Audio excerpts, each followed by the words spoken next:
Hello everyone, John Frausto with TopspinTennis.com. In this video, I'm going to do an analysis of Richard Gasquet's one-hand backhand. I've always marveled at this stroke. It's a thing of beauty, and wanted to share with you some of the things that he does that are common with some of the other pros on the tour, and some of the things that make it truly unique.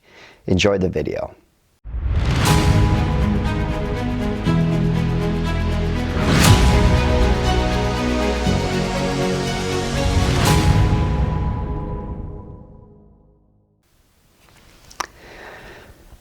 Okay, currently he's in the ready position. He's taking a nice split step, and he's going to go ahead and start prepping the racket. Like most everyone on the tour that's going to prep this racket, they track the ball. Everyone's pretty similar in this position with the one-hand backhand. Notice how when he tracks the ball, I've said this before, it's like he's almost like he's showing a badge to the ball. And what I mean by that is notice how the racket head is vertical and it's out in front. So he sets that racket out in front, and that racket head's going to be very close to his chin. So very standard position, vertical here. When he does that, one thing I also want you to notice is notice his hitting hand and how the fingers are spread apart here. So when they, you know, he was in a continental grip before this, right? He was in a neutral position. And then when he starts prepping and turning, he really uses the non-hitting hand to adjust the racket. And then the hitting hand will just relax. These fingers open up a little bit, and it just allows for a smoother transition. So if you have like a death grip when you're prepping and turning, this isn't going to be as smooth as it is with the pros. So he does a nice job with that. There's that tracking position. Racket head is high. One thing that he does do a little bit more than some of the other pros, when you look at Dominic, Thiem, Stan Wawrinka, Roger Federer, notice how he tilts the racket back here a little bit. So notice the tilt. And what I mean by that is the racket head starts getting behind the hitting hand.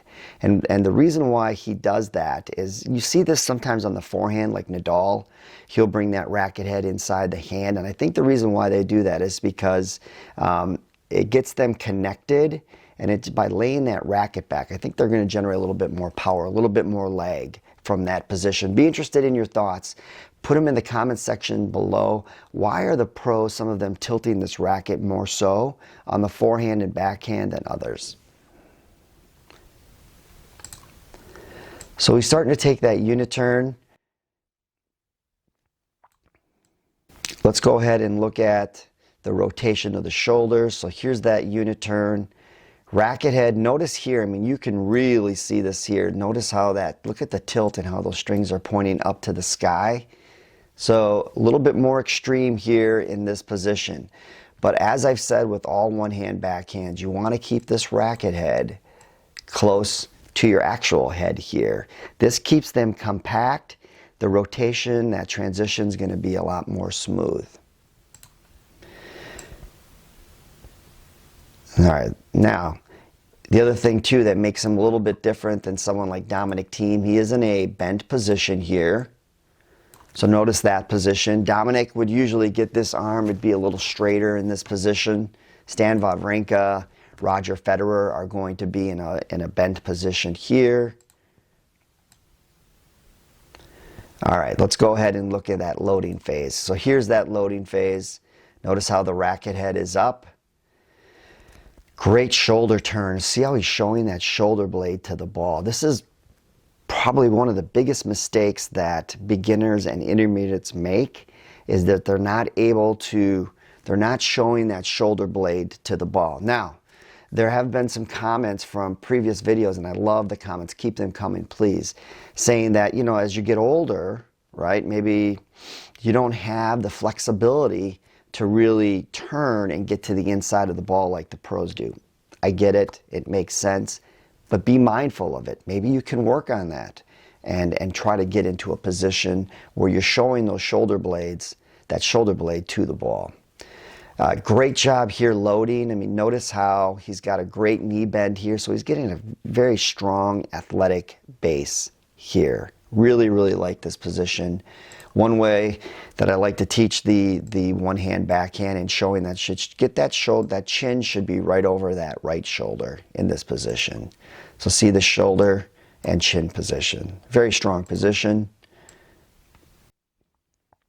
Let's go ahead and look at that racket drop.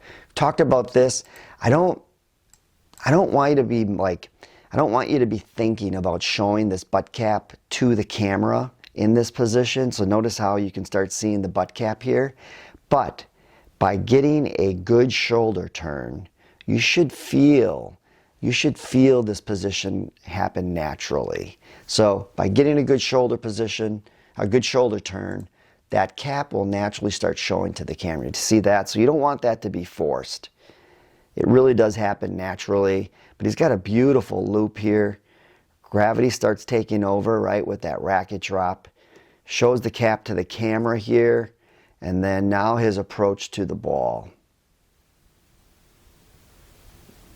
Look at that angle. So there's the full racket drop. And then look at his angle to the ball here. So he is going on a slope. He's going up that slope. And then the other thing I wanted you to know with him that's a little bit more extreme is just notice his shoulder tilt. So he is really getting below the ball, and he's gonna lift up and across the ball. One thing I did forget to talk about, his grip. When I was looking at this, and I'd be interested in your thoughts, it looks like he's past an Eastern. He's getting closer to a semi-Western grip with his one-hand backhand. So he is a little bit more extreme here. In the comment section below, what are your thoughts on the grip here? I mean, we shot this at 240 frames per second, and I'm really trying to like hone in on the grip and see what it's like, what it is. I'm thinking he's past Eastern. That's what it looks like to me. And he's getting closer to a semi-Western. Hence the reason why he's able to generate so much topspin on his one-hand backhand. Coupled with that grip is look at the tilt here. And then look at how he goes up and across that ball. So he finds it out in front. Look at that contact point. Great extension. One thing I've talked about before too is you almost want to have your eyes looking through the back of those strings. A lot of us don't find the ball out in front properly. He has great extension. You should almost be able to see the ball through the strings. Now this is happening so fast you don't really see it in real time, but getting that feel of finding that ball out in front really will help with the timing and the power on the one-hand backhand. Let's go ahead and look at the extension and the follow-through. Talked about this before as well, is notice how he doesn't break this plane. This is a vertical swing path here, so he's going to find that ball out in front, and then notice how he pulls up and across. Feel that pane of glass in front. You don't want to break it. Now, if you want to get the ball through the court a little more, you may hit through it a little bit more, but the finish is always going to be the same. Notice how, compared to like flying like an eagle here, this is that bilateral movement where the arms come apart and where he's trying to bring those shoulder blades together. I hope you enjoyed the video. Don't forget to hit that subscribe button and that like button, and always make sure you smash that notification bell so you get future updates on new videos. Thanks so much. Have a great day.